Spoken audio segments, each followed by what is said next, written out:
Okay, proceed na ako. Nilipat ko na sa kabilang video. Proceed na ako sa stock class regulations. Actually guys, sa stock class regulations, somehow madali lang naman siya. To, ano ko na. Nag-print out talaga ako for the sake nga sa for the sake nga ng discussion natin ngayon. Okay, stock class regulations 2026 edition revised on December 17, 2025. Okay, bibilisan ko guys as much as possible. Kasi paulit-ulit lang to eh. Most probably mayroon ako mga nasabi na, andun na sa BMAX na video at the same time eto. Same lang, okay? Okay, start na tayo. Modification stock class. The following regulations apply on modification to competition vehicles.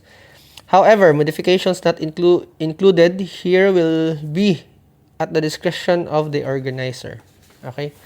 So, kung merong mga house rules na wala dito, merong mga house rules ng organizers nyo, mga yon, racing center nyo, so you ask them.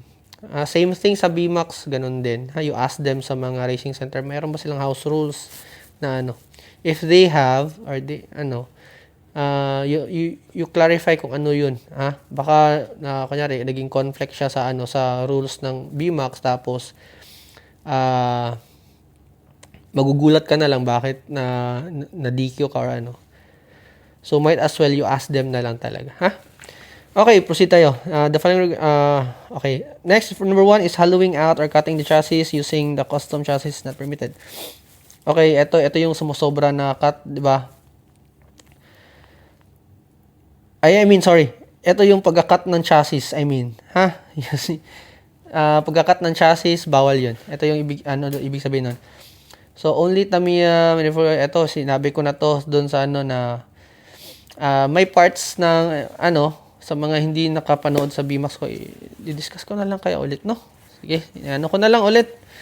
For brief context na lang. So, yun nga, number 2, only Tamiya four-wheel drive, RC for WD, and Dangon parts are permitted in additional parts. Okay, so may mga parts ng Tamiya four-wheel drive na nakarelease sa packaging ng RC at saka packaging ng Dangon. Yun lang na nga parts yung allowed mong gamitin sa Tamiya four-wheel drive. Hindi ibig sabihin yung parts na intended for Dangon, parts na intended for RC cars ay pwede mong gamitin sa Tamiya four-wheel drive. Okay? Klaro yun. Changing the shape of parts of other than the body is not permitted. Ito, however, countersunk screws are permitted in FRP existing chassis holes. Ito, sinabi ko na din to. Ulit. Medyo nauuhaw ako guys. Saglit lang. Time out. Parang naubos yung laway ko. Wait. Anyway. Continue. Changing the shape of parts other than the body. So, changing the parts, yung mga shape ng parts nyo other than sa body. Yung kunyari, ano bang parts ng parts na natin, kaya sa mga plates, mga ganon, bumpers, babaguhin nyo, kakat nyo, mga something, bawal yung ganon. Pero yung sa body nga, pag kayo, parang fit to chassis siya, pwede siya, Okay, next is, number 4 is, wheel shaft are also, body modifications, body modification are permitted only by hollowing out or cutting parts that interfere other parts. So, ito. Yun nga. Kung cut to chassis, cut to fit, yun lang ang allowed sa pag-cut mo. Tapos, kailangan naka-attach talaga naka-attach talaga yung cowl mo sa chassis. Hindi siya yung nakahang, hindi siya naka-lantern, Ano pa ba? Number 5, rollers may not be used in combination other than those specified. So, yun nga, rollers. Sinabi ko na to na yung rollers, kung ano lang yung rollers na nabibili nyo, yun lang yung gamitin. Bawal mo pagpapalitin yung plastic ng mga rollers. Bawal ka maglagay ng plastic sa mga aluminum lang talaga na rollers. Lalagyan mo siya ng plastic sa outer niya. Bawal yun. Ano pa ba? Number 6, modification such as installing high-grade aluminum setting boards. Yun nga. Yung bawal maglagay yung sinabi ko na to, yung sa wrench, yung maliliit na wrench, maglalagay. Mag-iiwan ko nun, patatakbuhin mo yung auto mo. Yun, bawal yun. I-install mo yung bawal yun, ha? Drive gears must be used in a specified combination. The pinion gears for the motor is also specified by the chassis. Ano na to? Ito lang yung mga ano. Ito, mga ano pala to, parang mga main topic. So, proceed na tayo dun sa ano, sa mga questions and answers nila sa stock class regulations. Okay, Q&A. Motor, can I use a dash motors? Pwede. But since meron kasi pwede to, ibig sabihin sa mga dash motors na allowed lang, ha? Meron, for example, jet dash, considered as dash motors para yung jet dash, pero hindi na siya allowed for ano. Tanungin niyo na lang yung ano, ultra dash. Tanungin niyo yung racing center. Saglit na guys, para ubo ako. Anyway. So, can I use disassembled motor parts? Hindi pwede. Cannot be used. Can I use it on a clear body carbonate body? So, it can be used. So, pwede kang gumamit ng polycarbonate. Can I split the body? No. Body modification are permitted only for lightening and cutting the parts that interfere with other parts. So, kunyari, eto, clarify ko lang to. Meron lang akong additional dagdag pala nito. Kunyari, nag-cut ka ng chassis, di ba? Cowl, di ba? Ngayon, nag-fit siya sa chassis mo. Okay na. Ngayon, nakaka-interfere naman siya sa dampers mo. Ngayon, magka-cut ka ng parts ng cowl mo para lang pumasok siya. Hindi na siya makapag-interfere sa dampers mo. Pwede yung ganun. Pero hindi dapat lalagpas ng 3 mm. Ngayon, ganito. Paano pag nag-cut ka ng part sa may cowl mo na para hindi maka-interfere ng dampers mo, pero sobra naman siya from the chassis. Yung distance nila from the chassis. Bawal na 'yun. Ha? So be mindful dun, ha? Is it possible to cut the interfering parts to fit the different chassis? Pwede. So, ito na yon yung sinabi. Pwede kang, sobrang klarong-klaro dito, no? Pwede kang gumamit ng, ikakat mo para mag-FM, yun, parang ganon. Do I have to attach driver figures to wing parts? No, you can remove it. Okay, hindi pwede. If the driver figures fall off during the race, will the racers be disqualified? No, it won't happen. So, hindi ka madi-DQ. If a body parts or wing falls off during the race, will be the car disqualified? No, it won't happen. Is it okay to leave some space on the polycarbonate body? So, kunyari, gagawa ka ng hollow dun sa polycarbonate. Gagawa ka ng ganun. Hindi siya pwede. Dapat you cut along the cutting lines in the illustration. Can the chassis be used in reversed? No, hindi. You can't. Can you drill a new screw holes? You can't. So, klaro naman to guys, ha? Hindi ko na-explain. Klarong-klaro naman. Can you countersunk the screw holes? Pwede. Is it possible to extend the screw holes by 2 mm? Pwede. Can I use the chassis and A parts in combination other than those specified? Yes. Also, sample ng A parts, guys. Alam niyo yung mga parang advanced pack. Considered as A parts din yun. AO, considered as A parts. Huh? Okay, next is, can I use it without the battery holder? Pwede ka. Kung walang battery holder na hindi naman, example guys, MS. Yung MS kasi guys, meron siyang parang well, hindi mo na kailangan yung parang battery pang lock niya. Meron yung mabibili na ano, hindi na kailangan nun. So mga ganun. Even, kahit naman hindi MS, kung kunyari hindi nahuhulog yung battery mo, why not? Hindi ka gagamit nun. 'Di ba? Pero it's a risk na yun sa'yo. Can I use ball bearings? It can be used. Can I mix and match different size of tires? Ito yun. Can I mix and match different size tires and wheels? Ito yung gray area dito sa ano din, sa stock class. Yung ibig sabihin ba nila, yung medium tsaka small, pwede mo nang pwede mo na ipag-mix. Yun ang ano nito. Yung or yung ano ba, same size lang, different width lang. Yun. Baka yun lang yung ibig sabihin nila. So, ito pa yung part na kailangan pa talagang itanong to. Or kailangan ma-experience to mismo sa... Most likely, kailangan ko itong ma-experience. Gusto ko ma-experience siya. Gagawa ako ng auto. Tapos, sasali ako ng stock class. Doon talaga mismo sa pla model. Yun. Kasi kung doon ako sa ibang racing center, hindi ko kasi sure kung same ba sila ng interpretation nito. Doon mismo sa pla. Mas mabuti kasi sa pla model ka maglaro. Sa Tamiya pla model talaga mismo. Dito sa Japan kasi I'm pretty sure kung ano yung rules nila. Yun na yung rules talaga na gagawin ng iba. And mostly dito. Okay? So para mas makasiguro lang, yun na yung doon na tayo doon na ako maglalaro.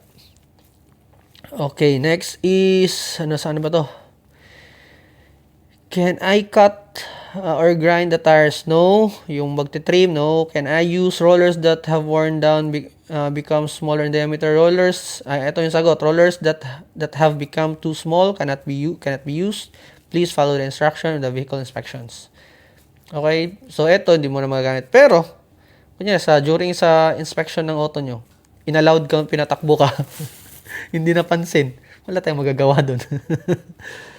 Follow mo na instruction ng yung marshal. Can I replace the bearings in the bearing rollers with other bearings? No, hindi pwede. Ibig sabihin nito yung ibang brand, yung hindi Tamiya. Okay?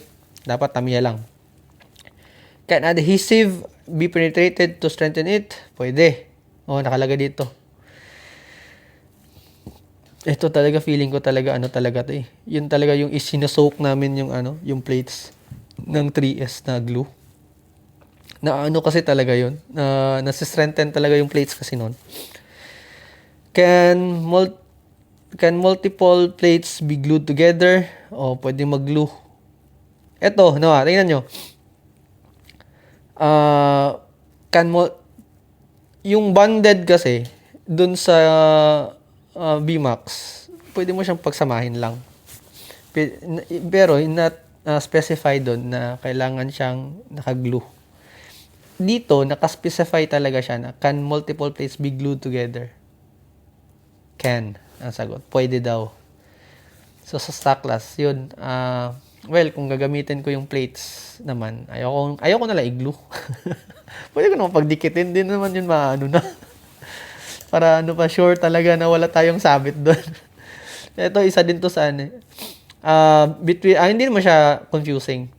Kaso lang, confusing siya kung naglalaro ka ng both category, stock class and VMAX.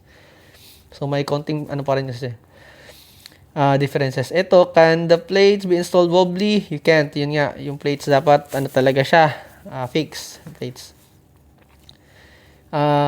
Can the edges be tapered? You can't. Yun nga, yung matulis, yung mga ganun. Can or slanted, yung plates, yung edges, yung mga ganun. Can the holes in the mass damper be enlarged? Hindi pwede. Nope, you can't. Can I use mass dampers that has worn down and has a larger hole? Mass dampers that are too large cannot be used. Please follow the instruction. Yun. Because yun nga sabi dito is kunyari pag yun nga hindi mo intention ba na gagamitin mo siya kahit loose na yung dampers mo, hindi mo siya intention ba na gamitin mo pa rin siya na just for the sake na yung parang may intention ka na mandaya. Pero dahil ang tawag na ito, kailangan pa rin i-check 'yun ng ng marshal. So kung sa tingin ng marshal mo na yung dampers mo okay lang kahit maluwang siya, pwede ka gamitin mo lang. Pero pag sinabi ng marshal mo na hindi nga siya pwede, hindi siya available, hindi siya wag mo nang gamitin, palitan mo na lang. Ha?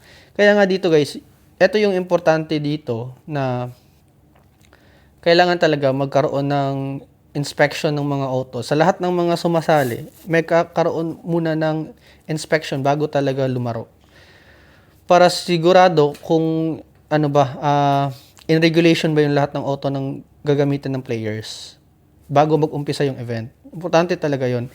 Importante din yung mag-random check kayo during race. Importante din yon. Pero dahil nga dito, kasi hindi naman to tulad nito guys, bawal, yun nga sinabi ko, hindi siya intention gamitin yung na lumaki na yung ng mass damper mo, 'di ba? Yung hole ng mass damper mo, maluwag na siya, pero hindi mo intention na hindi mo din kabisado kung 3mm na ba talaga yung laki yung dampers mo, butas ng dampers mo. So paano yun pag pumasok ka? Tapos pag check nila, uy, malaki na yung butas ng mo. Tapos sa tingin ng eye test ng ng marshal, hindi na siya pwedeng gamitin. Don't tell me di-DQ ka, which is hindi naman siya naka-indicate dito ng DQ. Pwede mong palitan 'yun, pero hindi siya DQ. Kaya nga dapat kung para maiwasan yung ganun, dapat before events, mas maigi talaga na ma-check na yung mga specification ng auto ng marshal. Check na 'yan. Anyway, naman 'yun given naman yun talaga sa mga races, dapat na i-check talaga bago mag-umpisa yung race. Okay, so eto, if the ball link must damper fall off during a race, will the car be disqualified? No, it won't happen. So isipin yun, yung mahulog yung mass damper, mga ganon. Kung ba DQ ba siya? Yung ball link na mass damper sa likod, DQ ba siya? Pag matanggal din yun, hindi din DQ. Can I use a leftover polycarbonate? Yun na sinabi, bawal nga. Gagamitin mo yung, kunyari, may nasira kang part, nag-crack na part ng cowl mo na pulley cowl, tapos magkakat ka ngayon ng separated na pulley cowl ulit na pieces, ididikit mo siya, parang gawin mo reinforcement or is bawal yun. Okay, ano pa ba? Can I modify the mini 4-wheel drive catcher and use it? You can't. Okay, ano na yun? Can brake sponge be heat treated before use? Please refrain from doing so. So even sa Tamiya, sa stock class, binawal nila. Okay? Can I cut the brake sponge and use it? Eto. Pwede. Is it possible to fix? Ang lawak kasi nito Pwede mo gamitin yung brake sponge. Actually, pwede mo nga gamitin, guys. Alam mo yun, guys, pwede nga gamitin, ito, dagdag ko lang ha. Pwede nyo nga gamitin yung brake sponge, guys. Kunyari, tawag ba na ito? High mount na stabilizer. Ngayon, yung high mount na, lalagyan nyo yun ng sponge, brake sponge, papalibutan mo ng brake sponge yun. Pwede yun. Pwede mo yung gamitin yun, gano'n. Hindi siya bawal. Pwede mo talagang gamitin yun. So, be open sana tayo sa mga ganun. Kasi pwede naman dito Pwede naman pwede naman sa Tamiya mismo Pwede naman talaga. Is it possible to fix the gear to the shaft with adhesive or something similar? Pwede. Pero eto guys, ang pagkakalam ko talaga nito, yun nga, eto gray area to. Kailangan ko pa tong more yan na talaga more observe ko muna kung kasi hindi siya naka-specify. Pero sa napagtanungan ko kasi guys,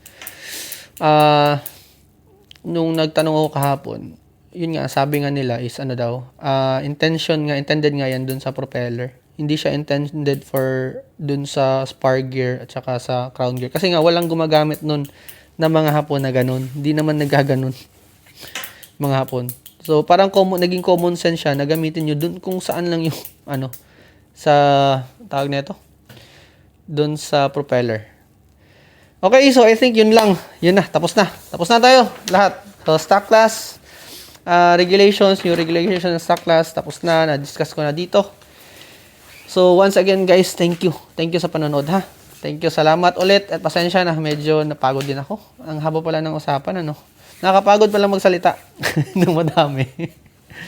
So, yun nga. So, anyway, guys, again, thank you sa panonood. Salamat sa patience. And see you again for my next video. Salamat, guys. Thank you, Johnny. Bye-bye.